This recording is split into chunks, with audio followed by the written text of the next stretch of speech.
நடிகர் விஜய் அரசியல் கட்சி கொண்டு வந்து திமுக அதாவது எங்களுக்கு பொறுத்த வரைக்கும் நாங்கள் மக்களிடத்தில் நம்பிக்கை உள்ளவர்கள், மக்களை நம்புகின்றவர்கள்.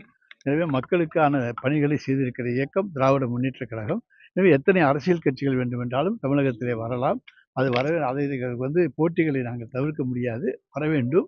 அப்படி மக்களுக்கு உழைப்பதற்கு எல்லாரும் வந்தாலும் ஏற்றுக்கொள்வோம். ஆனால் திராவிட முன்னேற்ற கழகம் என்கிற இந்த மாபெரும் இயக்கத்தை கடந்த பல ஆண்டுகளாக மிகச் சிறப்போடு நடத்தி கொண்டிருக்கின்றவர் எங்களுடைய தலைவர் தளபதி அவர்கள். மக்களுக்காக நாங்கள் செய்திருக்கிற சேவைகளை மக்களிடத்தில் எடுத்து சொல்லி அதன் மூலமாக மீண்டும் ஆட்சிக்கு வருகின்ற வாய்ப்பு திராவிட முன்னேற்ற கழகத்துக்கும் அந்த கூட்டணிக்கு தான் உண்டே தவிர வேறு யாருக்கு. முன்னாடி பாஜகவோட திமுக நெருங்கி போகுதா அப்படின்னு ஒரு கேள்வி எழுது. அதாவது நாணய வெளியீடு என்பது ஒன்றிய அரசாங்கம் வெளியிட வேண்டிய நாணயம். எனவே ஒன்றிய அரசாங்கத்தின் மூலம் ஒன்றிய அரசாங்கம் தலைவர் கலைஞருக்கு 100ஆண்டு நிறைவு விழாவை முன்னிட்டு நாணயம் வெளியிட்டது. அதை தவிர இதில் நெருங்கி போவதற்கான வாய்ப்பும் கிடையாது, நெருங்கி போக வேண்டிய அவசியமும் கிடையாது. தலைமைச் செயலாளர் ஆளுநரை பார்த்தனால சர்ச்சை ஏற்பட்டது, அமைச்சர்களை மாற்றம் இருக்கும் அப்படிங்கிற மாதிரி பேசிக்கிறாங்க. இல்லைங்க, தலைமைச் செயலாளர் புதிதாக நியமிக்கப்பட்டிருக்கிறார். இதில் வரை முதலமைச்சருடைய முதன்மைச் செயலாளராக இருந்தவர் தலைமைச் செயலாளர் நியமிக்கப்பட்டிருக்கிறார். மரியாதை நிமித்தம் அவர் தலைமைச் செயலாளர் ஆளுநரை சந்திக்க வேண்டும். எனவே அந்த சந்திப்பு மரியாதை நிமித்தமான சந்திப்பை தவிர வேற ஒன்றும்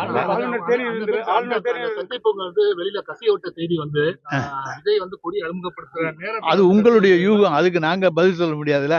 நீங்களா யூகிச்சுக்கிட்டா ஒவ்வொருத்தரும் ஒவ்வொரு கற்பனையா பண்ணுவாங்க. அந்த கற்பனைகளுக்கெல்லாம் பதில் சொல்ல வேண்டிய அவசியம் எங்களுக்கு கிடையாது.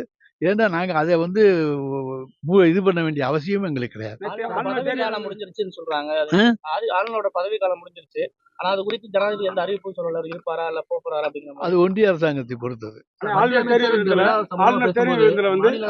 திமுக கூட்டணி கட்சிகள் கலந்து திமுக கூட்டணிக்குள்ள விரிசல் ஏற்பட்டதுங்கிற மாதிரி ஒரு திமுக கூட்டணி எந்த விரிசலும் ஏற்படாது, ஏற்படவும் விடவும் மாட்டோம். அவர்களும் விரிசல் ஏற்பட வாய்ப்பு உருவாக்க மாட்டார்கள்.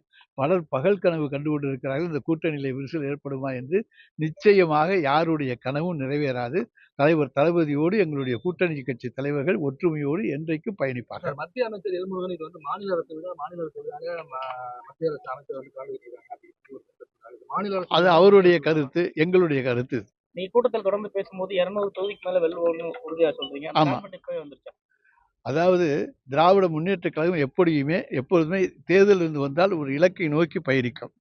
234 லட்சியம். ஆனால் 234ஐயும் வெல்லுவது என்பது முடியாத காரியம். 200 என்பது இலக்கு. எப்போதுமே தலைவர் தளபதி ஒரு இலக்கை நிர்ணயித்தால் அதில் வெற்றி பெறுவார். அதில் எந்த சந்தேகமும் கிடையாது. 200 இலக்கு, அதை அடைவது நிச்சயம்.